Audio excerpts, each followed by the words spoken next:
Hello my dear students, कैसे हैं dear student आप लोग। इधर आप लोग के लिए एपीओ की बराबर वैकेंसी आ रही है।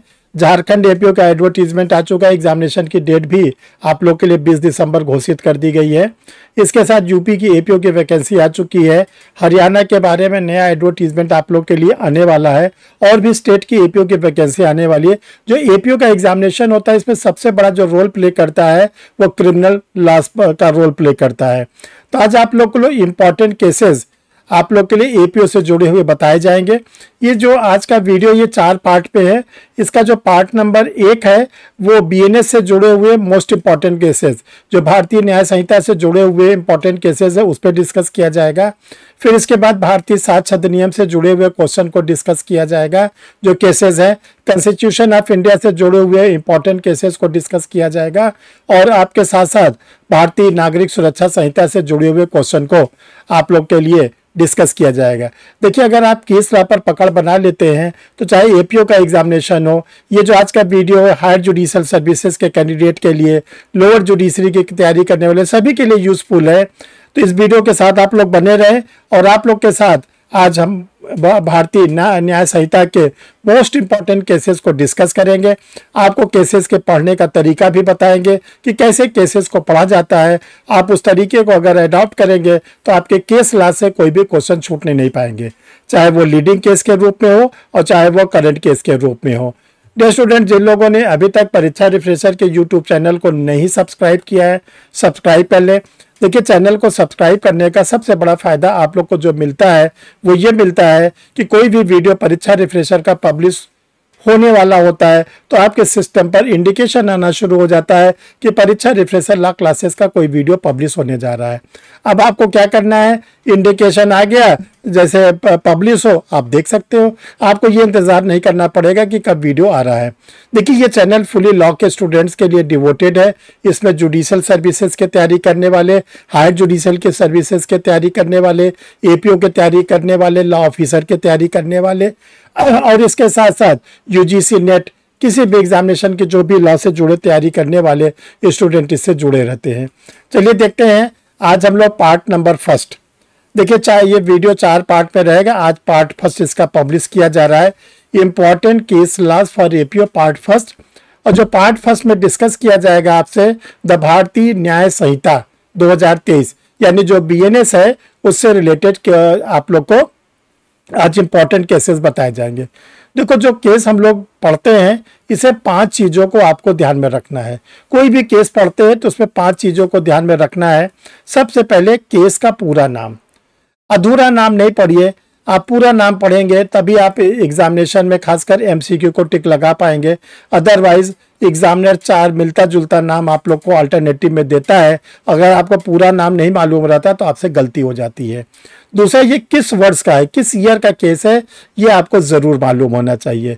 किस कोर्ट का है, तीसरे नंबर पर न्यायालय का नाम है, सुप्रीम कोर्ट का केस है कि प्रिवी काउंसिल का केस है, हाउस ऑफ लॉर्ड का केस है, किसी हाई कोर्ट का केस है, ये आपको मालूम होना चाहिए।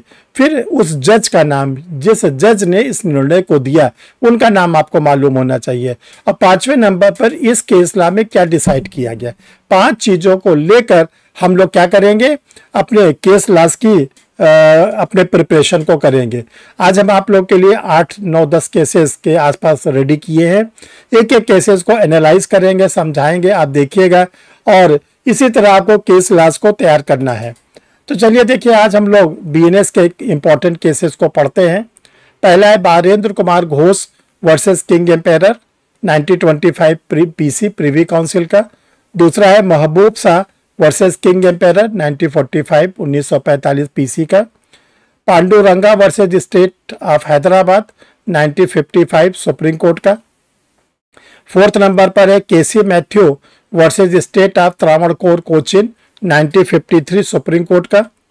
फिर इसके बाद हम लोग 5वें नंबर पढ़ेंगे Rex versus Govinda 1876 Bombay High Court. 6th number पर KM Nanavati versus state of Maharashtra 1962 honourable supreme court. Navtej Singh Johar 7वें नंबर पर Navtej Singh Johar versus union of India 2018 honourable supreme court 2018 supreme court. Joseph Shine versus union of India 2019 supreme court. ये देखिए cases है। अब एक एक cases को हम लोग लेते हैं, आप लोग पेन कॉपी निकाले रहिएगा, इसको लिखते रहिएगा, समझते रहिएगा, और जो आपको बताया जाएगा आप ध्यान रखिएगा, जब आप प्रीलिम्स का एग्जाम देंगे तो आप देखिएगा कि वो क्वेश्चंस आपके सामने आ जाएगा। सबसे पहला है case Barendra Kumar Ghosh versus king emperor. ये केस 1925 का है, 100 साल पुराना केस है, और आईपीसी में ये जो केस था वो कॉमन इंटेंशन, जिसको हम लोग सेक्शन नंबर 34 में पढ़ते थे। अब आ गया बीएनएस, तो बीएनएस में ये जो सेक्शन है, सेक्शन नंबर 3 का क्लास 5, धारा 3 का जो खंड है 5, उसमें ये बारेंद्र कुमार घोष का केस आता है। अब देखिए ये 1925 का केस है। हमने आपसे कहा था कि पहले तो आप केस का पूरा नाम याद रखिएगा, तो आपको केस का नाम है Barendra Kumar Ghosh versus king emperor, पूरा नाम। किस वर्ष का है? 1925 का है। किस कोर्ट का है? प्रिवी काउंसिल का है। इसके जज साहब का नाम क्या था? Lord Sumner, Lord Sumner. और इस केस को हम लोग एक दूसरे नाम से भी जानते हैं, post office case, post office case. इस केस में क्या डिसाइड किया गया? इस केस में यह डिसाइड किया गया कि घटना स्थल पर सभी अभियुक्तों की सशरीर उपस्थिति आवश्यक है। यानी कि जो अभियुक्तों ने, एक्यूज पर्सन ने प्री अरेंज प्लान किया है, पूर्व निर्धारित योजना बनाई है, उस योजना को पूरा करने के लिए जो अभियुक्त गण हो, 2 हो, 3 हो, 4 हो, 2 तो कम से कम होना चाहिए, वो सभी के सभी घटना स्थल पर उपस्थित होने चाहिए। ऐसे आपको ये केस को पढ़ना है। इतना अगर आपने याद कर लिया तो आपको ये केस, इस केस से जुड़े हुए एमसीक्यू आपको क्लियर हो जाएंगे। दूसरा है Mahboob Shah versus king emperor. देखिए ये भी केस 1945 का है, ब्रिटिश पीरियड का है, प्रिवी काउंसिल का है। इस केस को हम लोग दूसरे नाम से जानते हैं, जिसका नाम है इंडस केस। इंडस केस, इसको कहते हैं सिंधुवाद, इसको हम लोग दूसरे नाम जानते हैं सिंधुवाद। इस केस में पहली बार यह डिसाइड किया गया कि common intention and similar intention both are distinguish. सामान्य आशय और समान आशय दोनों अलग अलग है, पहली बार डिसाइड किया गया। तो आपके एग्जामिनेशंस में आएगा किस केस में पहली बार यह डिसाइड किया गया, यह निर्णित किया गया कि सामान्य आशय कॉमन इंटेंशन और समान आशय सिमिलर इंटेंशन दोनों अलग अलग है। तो आप टिक लगाएंगे महबूब शाह वर्सेस किंग एम्पेरर। तीसरा केस है Panduranga versus state of Hyderabad. ये केस 1955 का है और ये ऑनरेबल सुप्रीम कोर्ट का है। इसमें यह कहा गया है कि जो कॉमन इंटेंशन और सिमिलर इंटेंशन है, दोनों में जो मेन अंतर है वो अंतर है प्री अरेंज प्लान। जो कॉमन इंटेंशन होता है, इसमें जो एक्यूज्ड होते हैं वो पूर्व निर्धारित योजना बनाते हैं, प्री अरेंज प्लान करते हैं और तब कोई ऑफेंस करते हैं। बट जो सिमिलर इंटेंशन होता है उसमें कोई भी प्री अरेंज प्लान नहीं होता। अब एग्जामिनेशंस में आपके आ गया पहली बार किस भारतीयवाद में या भारतीय न्यायालय ने कॉमन इंटेंशन और सिमिलर इंटेंशन में अंतर बताया। क्योंकि अब देखिए भारतीय इंडियन पूछा जा रहा है, इंडियन केस, तो जो महबूब साहब वो इंडियन केस नहीं है, वो ब्रिटिश इंडिया का केस है। ये आपसे पूछा जाता है किस भारतीय न्यायालय ने, तो पहली बार हमारे सुप्रीम कोर्ट ने डिसाइड किया था पांडुरंगा के केस में। फिर है केसी Matthew versus state of Travancore. ये 1953 सुप्रीम कोर्ट का केस है। देखिए ये जो केस है ये आईपीसी के सेक्शन 149 से जुड़ा हुआ था। प्रेजेंट टाइम में ये बीएनएस के सेक्शन 190 से जुड़ा हुआ है। इसमें यह कहा गया है, पहली बार डिसाइड किया गया है कि अगर कोई व्यक्ति अनलॉफुल असेंबली का मेंबर मात्र हो जाता है, मात्र सदस्य हो जाता है अनलॉफुल असेंबली का, विधि विरुद्ध जमाव का, जिसको आईपीसी के सेक्शन 141 में डिफाइन किया गया था, 143 में अनलॉफुल असेंबली को बताया गया था। जो बीएनएस है इसमें 189 में आ गया है। ये तो ये कहा गया केवल अनलॉफुल असेंबली का मेंबर होना ही अपने आप में दंडनीय अपराध है, भले आप कोई अपराध करे या न करे। तो केसी मैथ्यू को इसलिए दंडित किया गया कि केसी मैथ्यू जिस असेंबली के साथ गया था वो अनलॉफुल असेंबली थी। तो ये आप लोग के लिए बहुत इंपॉर्टेंट केस है, कॉमन ऑब्जेक्ट पर, सामान्य उद्देश्य पर, जो आईपीसी के सेक्शन 149 थी, प्रेजेंट टाइम में बीएनएस के सेक्शन 190 हो चुकी है। Rex versus Govinda 1873 Bombay High Court का केस है। इस केस के जज साहब का नाम है Lord Melvill. Most important case है। आज ये केस आप समझिए 150 साल से ज़्यादा हो रहा है और ये उसी तरह बना हुआ जैसे कि लॉर्ड मेलविल ने बॉम्बे हाई कोर्ट के जज साहब ने डिसाइड किया था। इस केस में पहली बार डिसाइड किया गया है क्या, डिफरेंस बिटवीन कल्पेबल होमोसाइड और मर्डर, आपराधिक मानव वध और हत्या के बीच में अंतर को पहली बार इस केस में डिसाइड किया गया और इतना अच्छा डिसाइड किया गया जो आज भी बना हुआ है। देखिए, जब हम लोग आईपीसी पढ़ते थे तो कल्पेबल होमोसाइड 299 में डिफाइन किया गया था, जो मर्डर था वो 300 में डिफाइन किया गया था। अब बीएनएस में क्या हो गया है, बीएनएस में आ गया है 100 में, सेक्शन 100 में आ गया है कल्पेबल होमोसाइड और मर्डर 101 में। तो आपके एग्जामिनेशंस में ये भी आ सकता है कि सेक्शन 100 और सेक्शन 101 बीएनएस में डिफरेंस किस केस ला में बताया गया, तो रिक्स वर्सेस गोविंदा का केस। आप लोग को कैसा केस ला के बारे में ऐसा लग रहा है, आप लोग कमेंट बॉक्स में लिखते जाइएगा।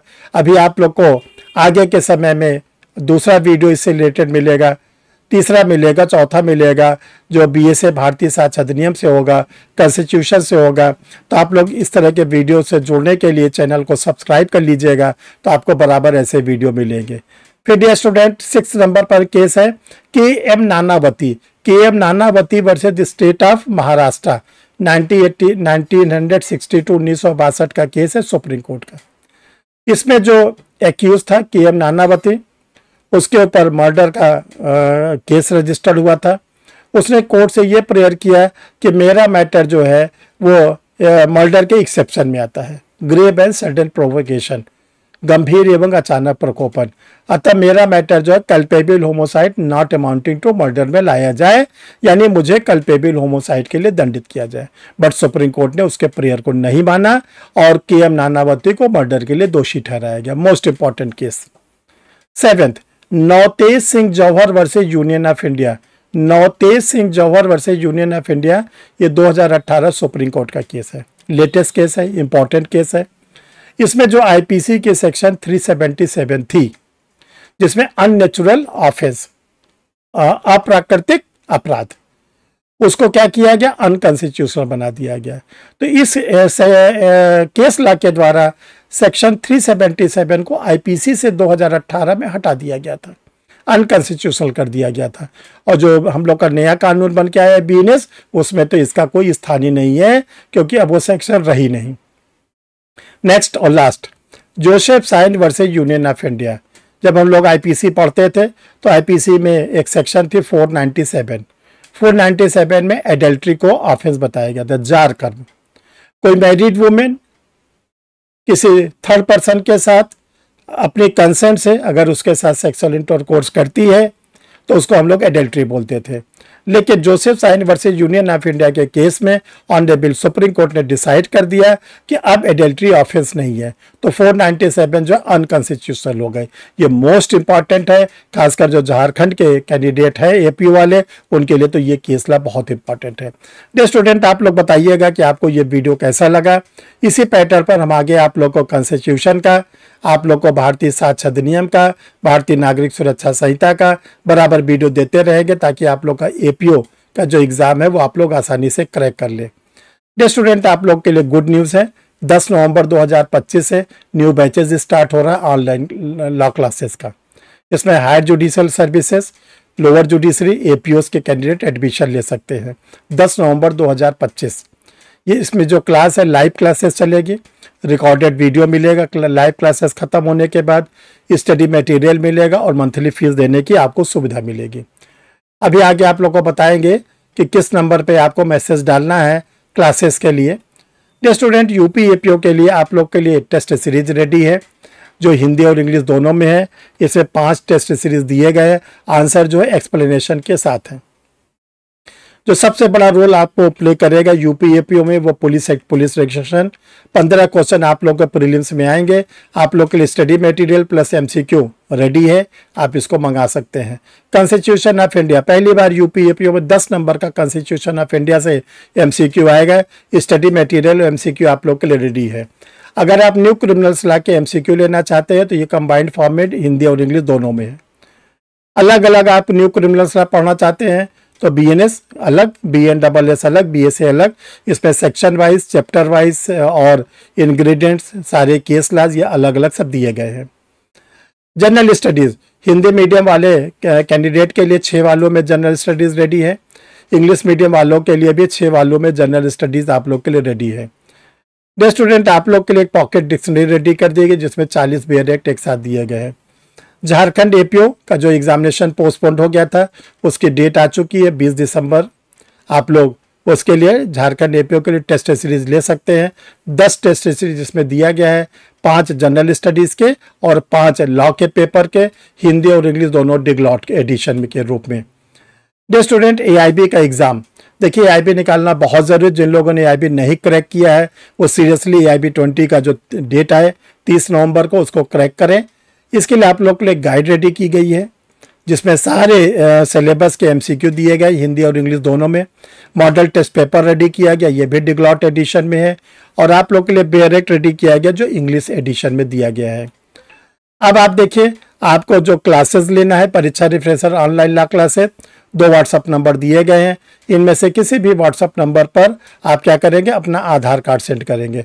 जब आपका आधार कार्ड आ जाएगा तो आगे की प्रोसीडिंग आपको बता दी जाएगी। रही बात कोई नोट्स मंगाना चाहते हैं तो नोट्स के लिए आप लोग इसी दोनों नंबर में से किसी भी नंबर पर कंप्लीट पोस्टल एड्रेस, अपना नाम, अपना पता, अपना डिस्ट्रिक्ट का नाम, पिन कोड, मोबाइल नंबर सब कुछ लिखकर भेजेंगे। आगे की प्रोसीडिंग आपको बता दी जाएगी। थैंक यू डियर स्टूडेंट, फिर मिलते हैं किसी यूजफुल वीडियो के साथ।